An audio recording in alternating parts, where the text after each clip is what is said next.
minutos para hablar de todo el trabajo que viene realizando el Consejo Insular de Aguas desde que comenzó la erupción volcánica, porque el Consejo Insular de Aguas, lo hemos contado en alguna ocasión, comenzó a trabajar en plena erupción volcánica. Luego paró el volcán y intensificaron obviamente el trabajo que todavía tienen por delante y mucho, porque hay que reconstruir bastante, porque hay que llevar agua a muchos puntos en esa zona de afección en el Valle de Aridane. Pero como digo, queremos detenernos un poquito para ver cómo se organizaron, ¿no? Cómo se organiza uno en una situación de emergencia volcánica, en una situación en la que pues que era complejo, y seguro, digo yo, que era muy complejo el poder trabajar. Está con nosotros Alberto Calle, que es técnico en el Consejo Insular de Aguas. Alberto, ¿qué tal? Buenos días.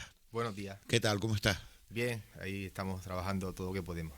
Era complicado, ¿no? O sea, a uno se le plantea, a ver, un volcán se lleva no sé cuántos kilómetros de conducciones, redes de riego que desaparece.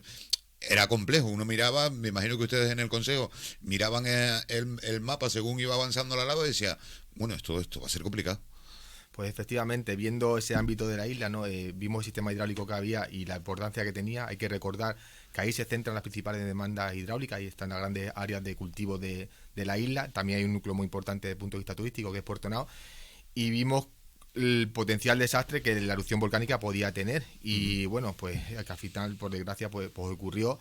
Y una de las cuestiones que nos ha afectado mucho en el trabajo ha sido la incertidumbre, porque había una erupción, nadie sabía cuál iba a ser su magnitud, su ámbito territorial, como finalmente fue el que fue, pero cuando empezamos a trabajar nadie sabía lo que iba a ser ni lo que iba a resultar, ¿no? Se hace uno un esquema. Supongo que se sentaban ustedes en reuniones de trabajo, yo poniéndome en un supuesto caso, ¿no? Sí. Y se hace uno un poco un esquema, pero dice, a ver, esto sí para, no, si para aquí, si sigue a más, si el volcán se extiende, va al flanco derecho, va al flanco izquierdo, se va a llevar más conducciones, pero hasta ahora tenemos esto, ¿no?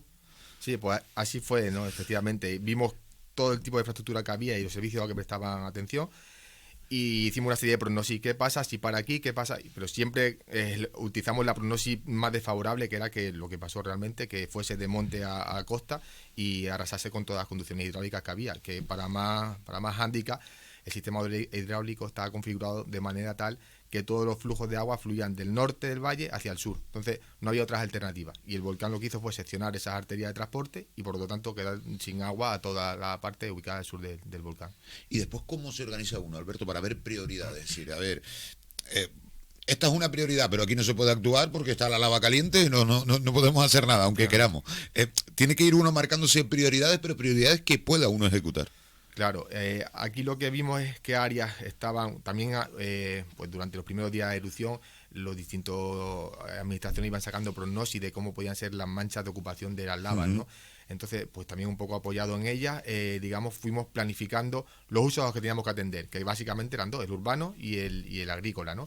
Entonces, lo que hicimos fue pues intentar utilizar la infraestructura existente para volverlas a interconectar entre el norte y el sur por unas vías que estuviesen fuera del ámbito potencial del volcán. O sea, teníamos que garantizar la seguridad tanto de las infraestructuras a desarrollar como de las personas que tenían que desarrollar esas infraestructuras. El agua potable, el agua de uso humano, ¿no? El de consumo. Esa también era una prioridad, bueno, una prioridad, vaya, ¿no? Porque el otro asunto, el del sector agrícola, pues de inmediato se atajó también con unas desaladoras, bueno, que siguen a día de hoy, pero con unas desaladoras se buscaron algunos mecanismos para, entre comillas, poder paliar un poco la situación, ¿no? Pero claro, había que ir reponiendo red de agua de abasto porque tarde o temprano el volcán iba a parar y cuando parara la gente quería volver a sus casas, había que limpiar, bueno, que hacía falta el agua, vaya. Así fue, el agua es un recurso esencial para el abastecimiento urbano, está así catalogado por ley.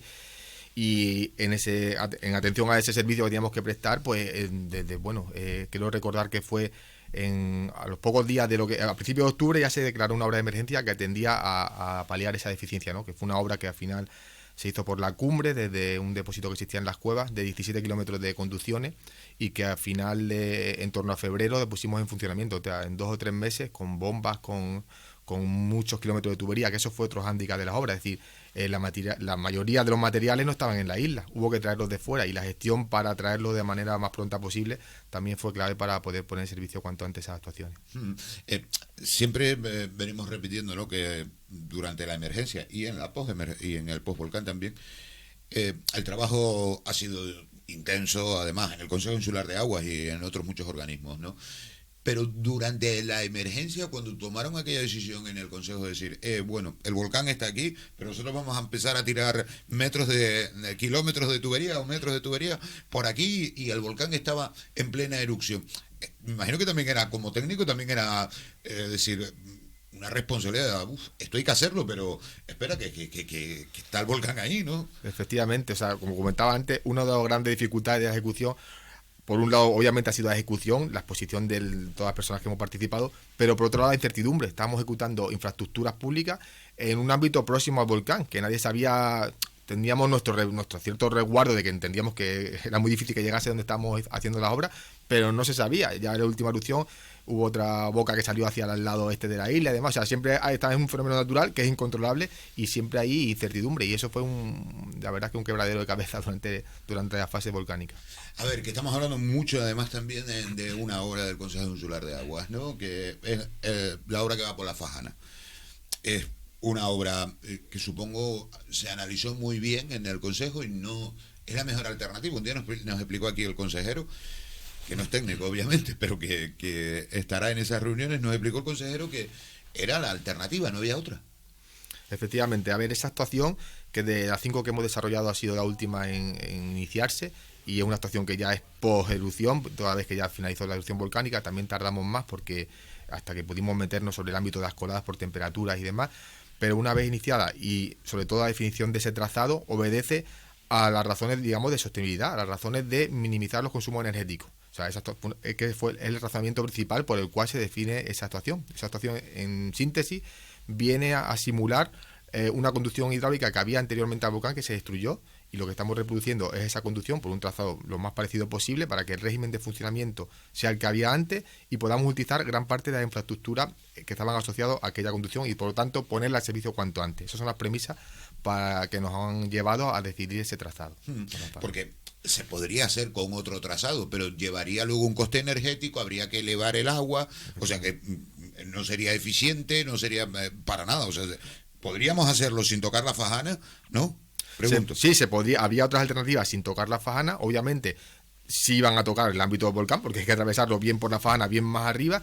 Y lo que pasa es que esas otras soluciones que irían por la zona de encima del acantilado, todas ellas requerían el aporte energético para suministrar o para aportar a caudales muy importantes. Estamos hablando de 1.500 metros cúbicos hora, que es lo que se riega en la zona del valle del litoral de Puerto Nao y demás.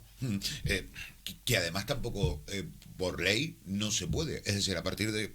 Pregunto, desde el desconocimiento. La ley ahora mismo te dice que si vas a ejecutar una obra de ese calado, tiene que ser una obra que cumpla requisitos de eficiencia energética. Si tú vas a poner ahora no sé cuántos metros de tubería y luego vas a gastar no sé cuánto de gasoil para poder elevar ese agua, pues te van a decir, oye, mira, esto no está bien, esto es una chapuza. Efectivamente, toda la normativa o directiva europea y sus transposiciones al marco jurídico estatal, pues lo que obligan es a que todas las actuaciones que se desarrollen sean lo más sostenible posible, ¿no? Y en esos términos se diseñó esta actuación. ¿Es muy, muy, muy complicada la actuación o es relativamente sencilla? O lo que uno se encuentra, porque cuando iniciaron la obra recuerdo que nos contaron que, claro, se empezaba la obra y se empezaba a tirar tubo y se empezaba a caminar, pero no sabía uno, o no sabían los trabajadores, los propios técnicos, lo que te ibas a ir encontrando, porque de repente podrías llegar a algún punto en el que la temperatura fuera muy alta, en algún punto en el que había que parar, en algún punto, ¿no? Sí, efectivamente, ahí teníamos aunque ya antes de iniciar la obra habíamos ido varias veces con detectores de gases, con controladores de temperatura, pero claro, siempre se tira la incertidumbre, ¿no? Porque íbamos a remover un poco el terreno para implantar la tubería y demás. Y bueno, durante la obra pues nos hemos encontrado ciertos inconvenientes, ha habido puntos concretos que había bastantes temperaturas y demás, pero bueno, hasta la fecha los estamos sorteando bien, sin mayor incidencia, y estamos caminando lo más veloces que podemos para poner el servicio cuanto antes. Que va bien de tiempo, digo. Va bien, sí, la obra empezó en junio, Hay que tener en cuenta que aunque empezó administrativamente en junio, teníamos que traer 3 kilómetros más de 3 kilómetros de conducciones de grandes diámetros, hecho que conseguimos en agosto. Ya estaba aquí toda la tubería, y ahora lo que faltan unas piezas especiales muy singulares porque son grandes diámetros y grandes presiones, pero bueno, la obra va a más de 55% ejecutada y estamos focalizando todo, poniendo todos los medios que podemos para ponerla al servicio pues cuanto antes, porque esa actuación también es fundamental para desmantelar todo el centro de producción de caudales de Puerto Henao, la desaladora. Sí, sí. Las desaladoras que han sido también un poco quebradero de cabeza. A ver, que se entienda lo que quiero decir, un poco quebradero de cabeza también para el Consejo, porque hemos tenido a veces las desaladoras que han funcionado de aquella manera. Digo que por parte del Consejo ha habido que duplicar en alguna ocasión incluso lo que estaba previsto que aportara el propio Consejo Insular de Aguas, porque una desaladora se rompía, porque la otra no sé cuánto. O sea que también ha sido un pequeño hándicap. Sí, las desaladoras que en cierto punto es normal que hayan tenido deficiencias. Sí, sí. Son instalaciones industriales muy complejas que se montaron en un tiempo muy reducido. Si atendemos a otras islas que se han desarrollado recientemente desaladoras, son obras de año y medio, 2 años de ejecución, y en poco más de 2 meses se pusieron en servicio, ¿no? Y luego se han ido mejorando y demás. Pero claro, esa celeridad pues conlleva también a esos problemas, y esos problemas el Consejo ha intentado paliarlos con incrementando la capacidad de transporte de la obra que comenté antes, que iba por encima del volcán, y haciendo otra serie de actuaciones pequeñas, porque esa obra de iba por encima del volcán de las cuevas, en su origen era para dar agua a abastecimiento urbano y quedar en 4 caminos. Pero luego, en vista de esa deficiencia que estaban presentando las desaladoras, se hizo una actuación muy pequeñita que permitió también bajar agua hacia las ollas y por lo tanto tener ese respaldo y ese aporte extra de caudales para los momentos que fallaban las desaladoras. Que aquí se juega con 2 papeles, ¿no? Ustedes como técnicos juegan con 2 papeles, es decir, es una obra de emergencia, hay que hacerla rápido, por poner el caso de la canalización, la tubería que va sobre la Fajana, ¿no? Es una obra que hay que hacerla muy rápido, una obra que demanda el plátano y el agricultor, pero hay que hacerla bien, porque es una obra que además va a perdurar en el tiempo. No es decir, vamos aquí a poner un apaño aquí, rapidito, le llevamos agua. No, hay que hacerla con todo el material necesario, hay que esperar por el material para que venga de no sé dónde, porque es una obra que va a perdurar en el tiempo, que es otro de los objetivos que se ha perseguido también, ¿no? Que no sean solo obras de apaño así de, vamos a hacer esto aquí corriendo deprisa y ya hay agua, no.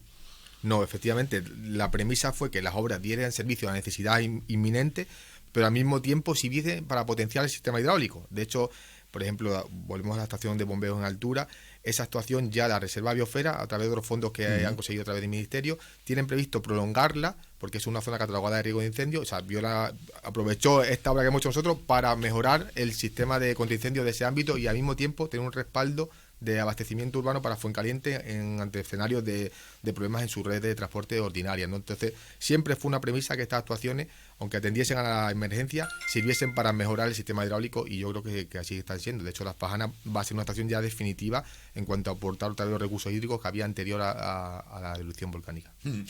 A ver, y ahora que estamos hablando de reconstrucción, ¿también hay un mapa de reconstrucción del sistema hidráulico?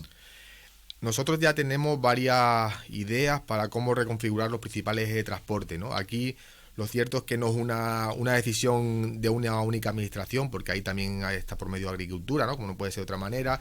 Luego, otro hándicap que tenemos es que se defina finalmente cómo va a ser la ordenación de ese territorio. A tales efectos también se están desarrollando el trabajo por parte del Gobierno de Canarias para hacer un marco de definir ese marco territorial, ¿no? Entonces, una vez que se tenga eso, las distintas administraciones ya podemos plantear lo que son las infraestructuras, la reconstrucción de la infraestructura que había antes, ¿no? Aunque no sea de la misma forma, pero como, digamos, restituir o recuperar aquellos servicios de la manera más similar posible a como estaban. Porque, claro, eso depende también de la ordenación que le demos, de cómo se ordene todo, pero claro, que ustedes van a jugar un papel. Esto no decir, vamos a ordenar esto aquí, llegarán los técnicos y dirán, sí, está muy bonito que usted vaya a poner una finca aquí, pero es que aquí no llego con el agua. Claro. Sí, por eso digo que tiene que ser un compendio de todas las administraciones. Agricultura puede hacer su planteamiento de ocupación o restitución de finca, pero debe estar de la mano del Consejo para ver cómo el agua puede llegar hasta esos puntos, ¿no? O sea, tiene que ser un compendio y una colaboración intensa entre las administraciones. El momento más difícil como técnico del Consejo que has vivido, ¿no? Sí, sin duda, porque ha sido, yo creo que todos, incluso las empresas que han trabajado ahí, todos, yo creo que ha sido un aprendizaje, enfrentarse a una cosa desconocida, pero bueno, se ha hecho de la mejor manera posible. ¿Y miedo o no? Miedo no, miedo no. Nosotros teníamos claro la premisa también de seguridad, hemos trabajado con ella y entonces miedo no ha habido. Lo que pasa es que aquí, los que no estamos, ustedes porque están dentro, ¿no? Pero los que vemos, lo vemos desde fuera, vemos los toros de la Barrera, que diría el otro, ¿no? Escuchamos una cuadrilla del Consejo Insular de Aguas que estaba tirando tubería, tuvo que salir por la acumulación de gases, que les pasó en alguna ocasión, en más de una.